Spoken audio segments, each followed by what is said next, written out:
Hello everyone, कैसे हैं आप सब। पॉलिटी के कुछ क्वेश्चन कल अटेम्प्ट किए थे और कुछ क्वेश्चन आज अटेम्प्ट करेंगे।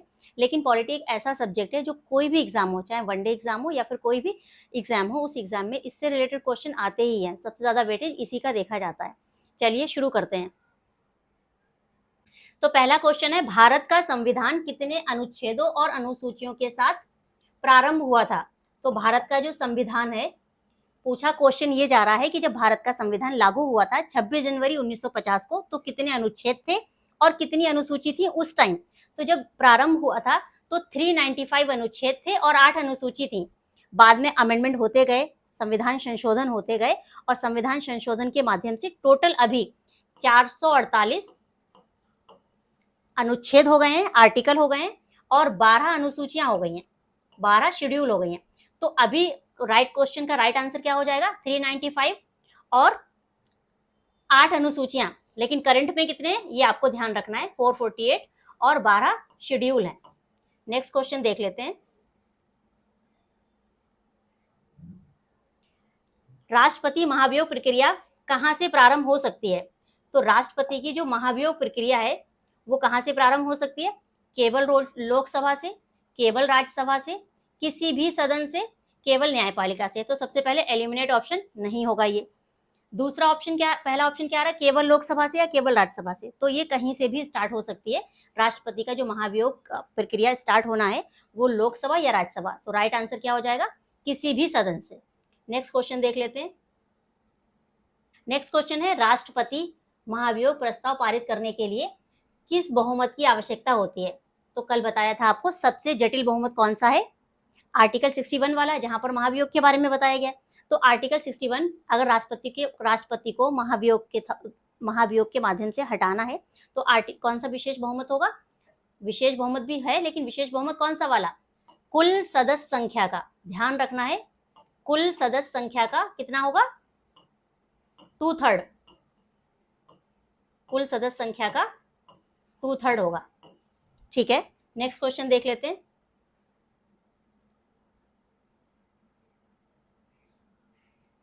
उपराष्ट्रपति को हटाने का प्रस्ताव किस सदन द्वारा पारित किया जाता है। तो पारित का अगर देखें डायरेक्टली तो आंसर हो जाएगा दोनों सदनों के द्वारा। किसके बारे में पूछा जा रहा है, उपराष्ट्रपति के बारे में, कि उपराष्ट्रपति को हटाने का जो प्रस्ताव है वो किस सदन द्वारा पारित किया जाता है। तो पारित तो दोनों सदनों के द्वारा किया जाता है, लेकिन पहले कहाँ जाएगा, पहले जाएगा राज्यसभा में, क्योंकि ये उपराष्ट्रपति राज्यसभा के सभापति भी होते हैं। और ये जो प्रस्ताव पारित होगा राज्यसभा में वो होगा इफेक्टिव बहुमत से, प्रभावी बहुमत से। प्रभावी बहुमत कौन सा है, जो माइनस होते हैं उनको हटाकर। तो प्रभावी बहुमत से पारित होने के बाद जब लोकसभा में जाएगा तो लोकसभा में साधारण से पारित किया जाएगा। ये ध्यान रखना है। स्टार्ट कहां से होगा, राज्यसभा से स्टार्ट होगा, बाद में पारित कहां से होगा, यहां से पारित होने के बाद जब यहां जाएगा तो यहां साधारण से होगा और यहां पर इफेक्टिव प्रभावी बहुमत से होगा। तो इस क्वेश्चन का राइट आंसर क्या हो जाएगा कि दोनों सदन, क्योंकि दोनों से पारित होना जरूरी है। नेक्स्ट क्वेश्चन देख लेते हैं।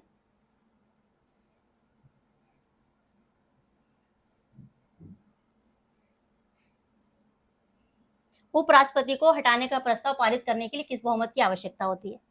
उपराष्ट्रपति को प्रभावी बहुमत, लेकिन यहां पर आंसर ही नहीं है।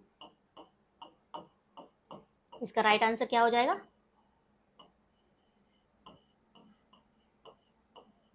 प्रभावी बहुमत।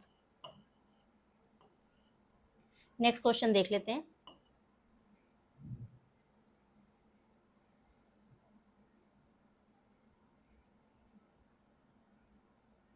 संविधान के किस प्रावधान को बदलने के लिए राज्यों की सहमति चाहिए। संविधान के किसी प्रावधान को बदलने के लिए कितने राज्यों की सहमति चाहिए। पूछा क्या जा रहा है, किसी भी प्रावधान को अगर बदलना है जो फेडरल स्ट्रक्चर से रिलेटेड होगा, जहां पर राज्यों की अनुमति चाहिए होती है, तो कितने राज्यों की अनुमति चाहिए होगी। तो आधे से अधिक। तो आधे से अधिक क्या है, बी। ये नहीं रहेगा, ये नहीं रहेगा, ये नहीं रहेगा। राइट आंसर क्या हो जाएगा, आधे से अधिक। नेक्स्ट क्वेश्चन देख लेते हैं। नेक्स्ट क्वेश्चन है, भारत में संविधान संशोधन की प्रक्रिया किस देश से ली गई है। तो पूछा आपसे ये जा रहा है कि संविधान जो संशोधन है वो किस देश से ली गई है प्रक्रिया। अब यहाँ पर पहला ऑप्शन क्या है, अमेरिका। तो अमेरिका से भी कुछ लिया गया होगा। तो तो अमेरिका से सबसे पहले प्रस्तावना,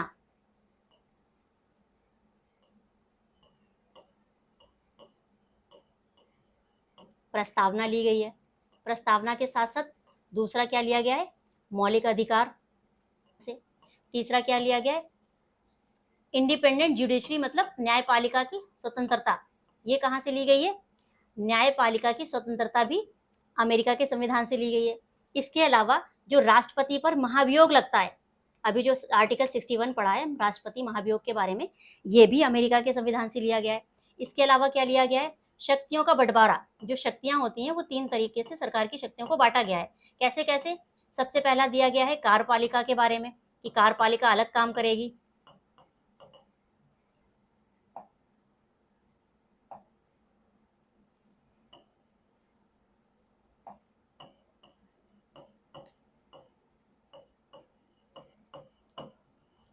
कार्यपालिका अलग काम करेगी और न्यायपालिका अलग रहेगी, और व्यवस्थापिका जो कानून बनाती है, ठीक है, वो अलग रहेगा। तो ये चीजें ध्यान रखनी है।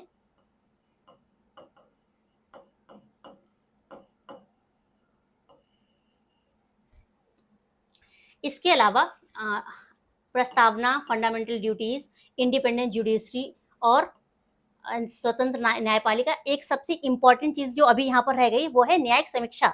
न्यायिक समीक्षा का मतलब क्या होता है कि जब कोई कानून बनता है तो उसकी न्यायालय में समीक्षा होती है कि वो कानून जो मौलिक अधिकारों का हनन तो नहीं कर रहा है। तो न्यायिक समीक्षा भी अमेरिका के संविधान से ली गई है।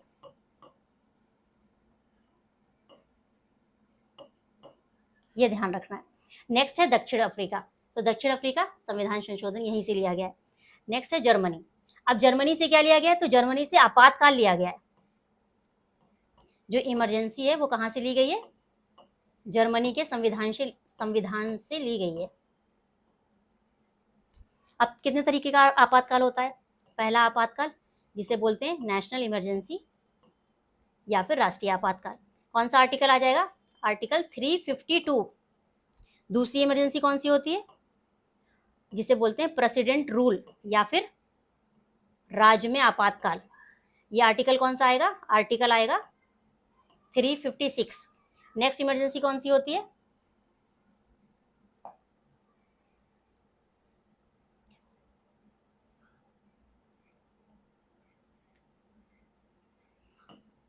वित्तीय आपातकाल। इसका आर्टिकल क्या आएगा, 360।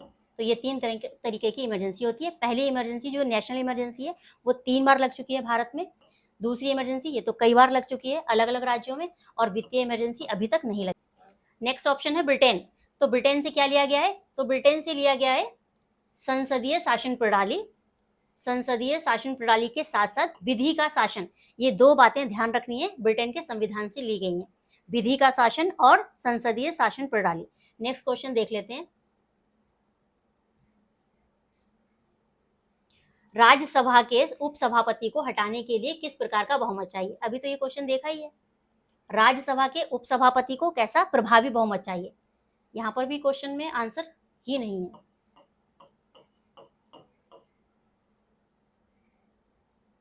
नेक्स्ट क्वेश्चन देख लेते हैं। संसद में बजट पारित करने के लिए किस बहुमत की आवश्यकता होती है, तो संसद में बजट पारित करने के लिए पहला ऑप्शन है साधारण बहुमत, दूसरा है विशेष बहुमत, और तीसरा है पूर्ण बहुमत, चौथा है 2/3 बहुमत। तो इसका राइट आंसर हो जाएगा साधारण बहुमत। नेक्स्ट क्वेश्चन देख लेते हैं। अविश्वास प्रस्ताव, उस दिन बताए थे कि अविश्वास प्रस्ताव, निंदा प्रस्ताव, ये जो भी प्रस्ताव होते हैं वो साधारण बहुमत से पारित किए जाते हैं। तो इसका राइट आंसर यही हो जाएगा कि साधारण बहुमत। नेक्स्ट क्वेश्चन देख लेते हैं। नेक्स्ट क्वेश्चन है भारत में राष्ट्रपति कितने वर्ष के लिए निर्वाचित होते हैं।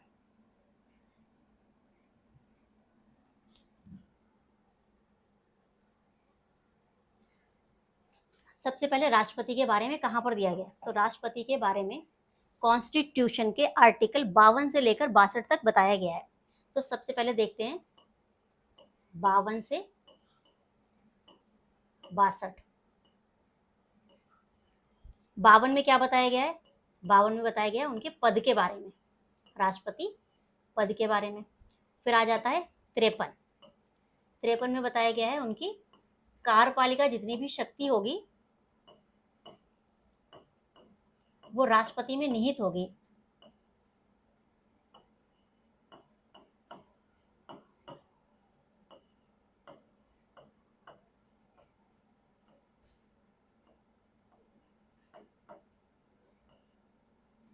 और इसके बाद 54 उनके इलेक्शन के बारे में, उनके चुनाव के बारे में। इसके बाद आर्टिकल 55 चुनाव की जो रीति है, जो प्रक्रिया है वो क्या होगी उसके बारे में बताया गया है। इसके बाद 56 आर्टिकल 56 में बताया गया है उनकी पद अवधि के बारे में कि उनका जो पद है उस पद की अवधि क्या रहेगी।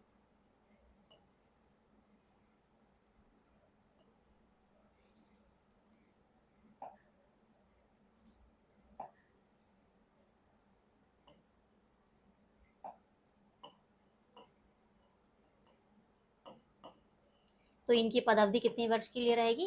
5 ईयर के लिए रहेगी। अब ये 5 ईयर आंसर, इसका राइट आंसर क्या हो जाएगा? 5 ईयर के लिए। तो भारत के राष्ट्रपति कितने वर्ष के लिए निर्वाचित होते हैं? वो 5 साल के लिए निर्वाचित होते हैं। लेकिन इसके बाद अगला आर्टिकल देख लेते हैं, आर्टिकल 57। ये बताया गया है इनकी योग्यता के बारे में। और आर्टिकल 58 इनके पद की शर्तों के बारे में।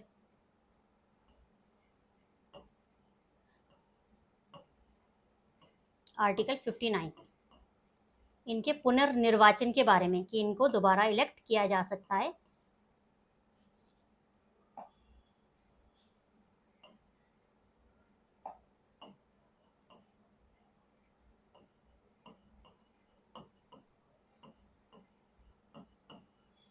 इसके बाद आर्टिकल 60 में बताया गया है शपथ के बारे में। क्या हो रहा है?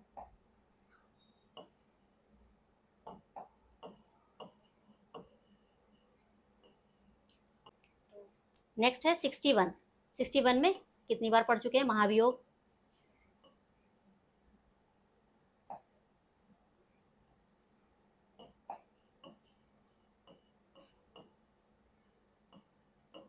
और 62 में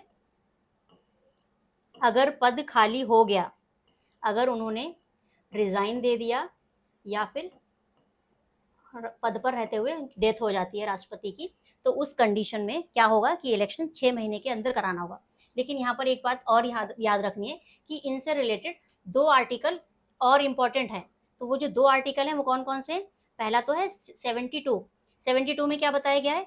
72 में बताया गया इनकी क्षमादान शक्ति के बारे में कि ये इनको क्षमादान शक्ति है, ये क्षमादान दे सकते हैं किसी को। इसके अलावा एक इम्पॉर्टेंट आर्टिकल है वो है 123, वो है इनको अध्यादेश जारी करने की शक्ति। राष्ट्रपति की अध्यादेश जारी करने की शक्ति आर्टिकल 123 में दी गई है जब संसद का सत्र नहीं चल रहा होता है। नेक्स्ट क्वेश्चन देख लेते हैं। संविधान की आत्मा किसे कहते हैं? संविधान की आत्मा पहला ही है मूल अधिकार, लेकिन यहां पर यह ध्यान रखना है किसने कहा, तो भीमराव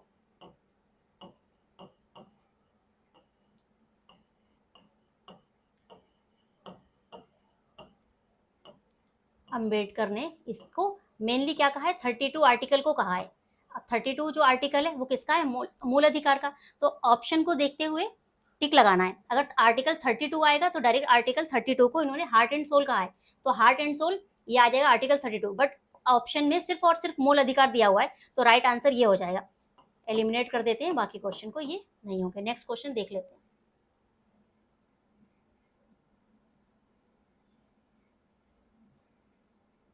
भारत का सर्वोच्च न्यायालय किस अनुच्छेद के अंतर्गत स्थापित किया गया है? Supreme court. Supreme court article पहला दिया है 124, राइट आंसर यही है। लेकिन ये किससे रिलेटेड है?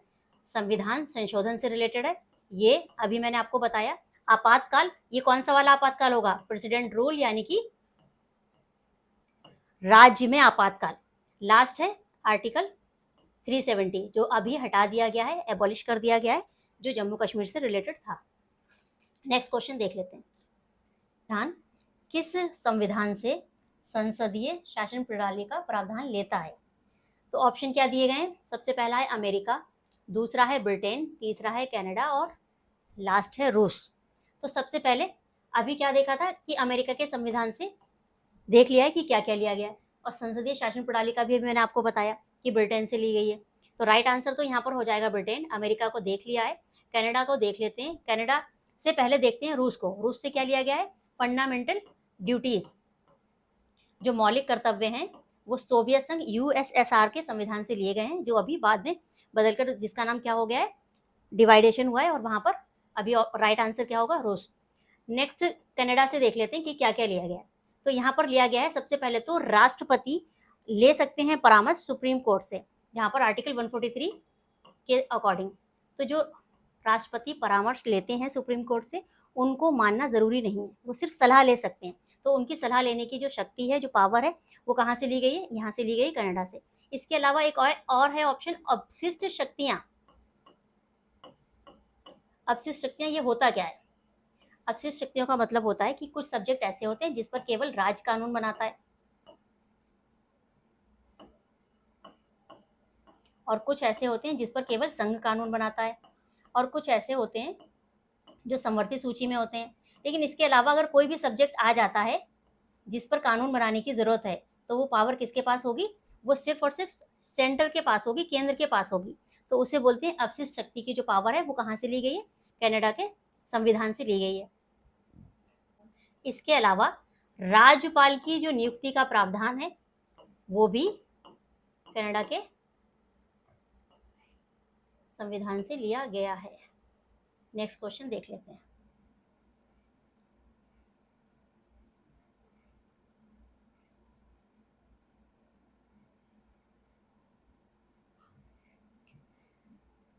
राज्यसभा को स्थायी सदन कहा जाता है, इसे भंग करने के लिए किस बहुमत की आवश्यकता होती है?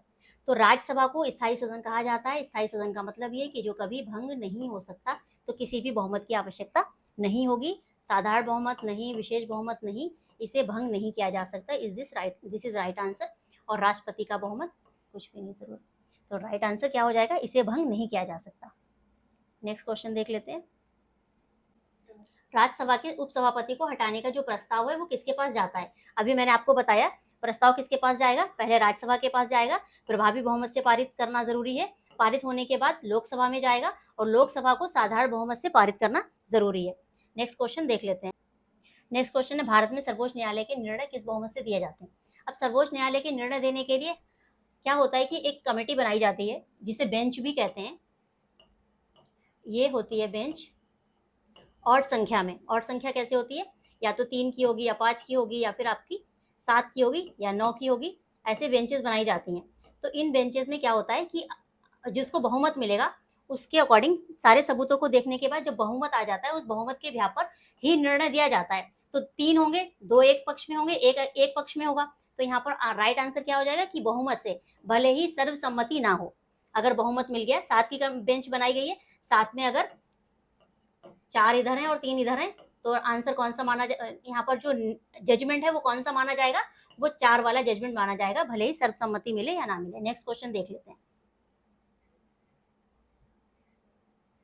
संसद में निर्णय लेने की प्रक्रिया किस सिद्धांत पर आधारित है? संसद में तो बहुमत पर ही होगी, बिना बहुमत से तो कुछ हो ही नहीं सकता। नेक्स्ट आंसर देख लेते हैं। नेक्स्ट एंड लास्ट, बहुमत का महत्व लोकतंत्र में क्या है? तो बहुमत का महत्व क्या है? पहला ऑप्शन क्या है? विपक्ष को हटाने के लिए। दूसरा है बहुसंख्यक की इच्छा का सम्मान करने के लिए। तो राइट आंसर यही हो जाएगा। राष्ट्रपति को सशक्त करने के लिए नहीं, न्यायपालिका को नियंत्रित करने के लिए नहीं। आई होप आपको ये सारे जो क्वेश्चन हैं उनसे रिलेटेड जितने भी टॉपिक हैं क्लियर हुए होंगे। अगर आपको ऐसी ही सीरीज चाहिए और या फिर किसी अदर टॉपिक पे आप वीडियो देखना चाहते हैं तो कमेंट में ज़रूर बताएं, और हाँ, ज़्यादा से ज़्यादा शेयर करें, और ऐसी ही वीडियो देखने के लिए चैनल को सब्सक्राइब करें। Thank you so much.